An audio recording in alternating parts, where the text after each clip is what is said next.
Good afternoon, and welcome to Chapel Chat. I'm Pastor Kevin Little, and this is the chapel at Rantoul First United Methodist Church. Last week, Pastor Emily and I were discussing funeral visitations and how it appears as the world approaches mourning. Now, before I get any farther, as usual, I want you to remember that these are my thoughts, and it's okay to disagree with what I say here. But I think we do funeral visitations wrong. And maybe it's different in other places in the United States, but around here they tend to work the same way. The conversation kind of starts between a couple of people. Hey, are you going to so-and-so's visitation tonight?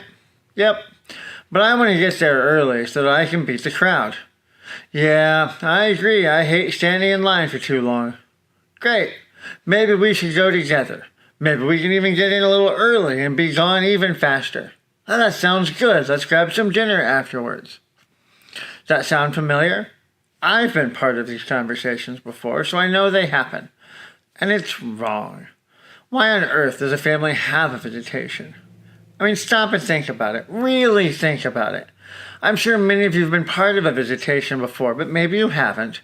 The family who has just lost a close member of their family stands at the front of a funeral home or a church next to the casket or urn containing their loved one, and they wait for members of the community to walk through a line, shake their hand, maybe give a hug, and then say something like, "I'm sorry for your loss. I'll really miss so-and-so," or "they're in a better place." And then they move on.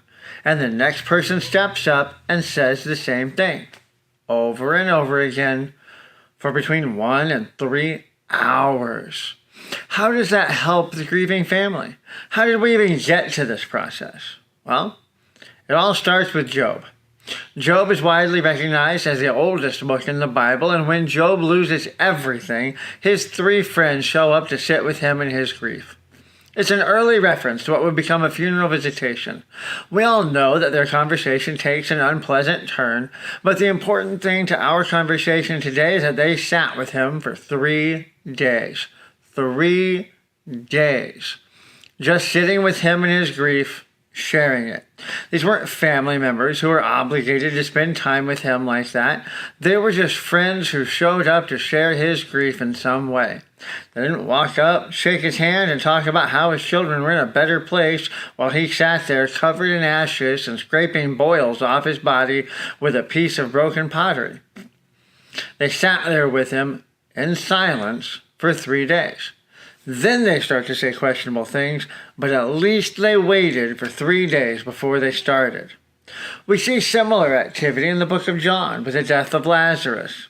When Jesus approaches Bethany after Lazarus' death, Mary and Martha are inside with a large group of people who were there with them in their grief.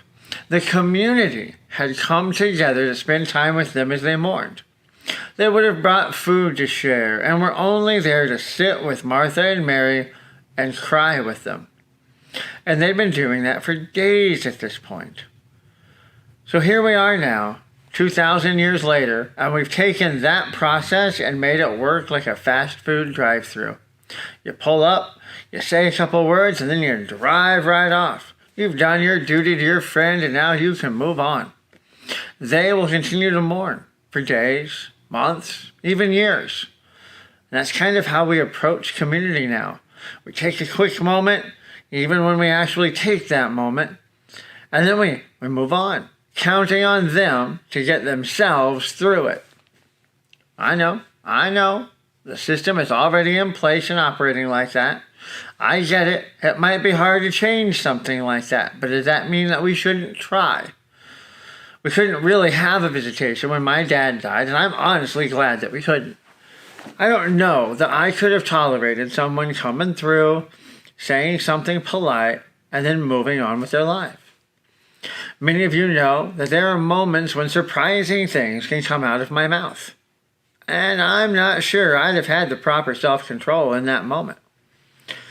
What would it have been like to have people just come and sit with us like Job?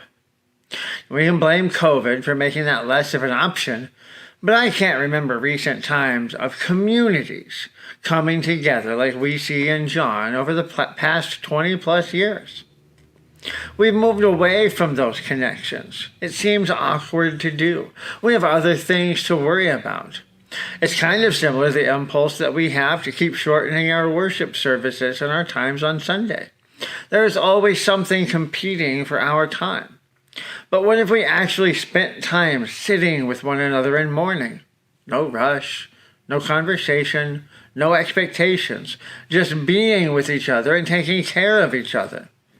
What kind of impact would going back to sharing those moments have on the world around us? I don't know, but it's worth thinking about. Thanks for joining me for another Chapel Chat. I'll see you here again next time. Have a great week.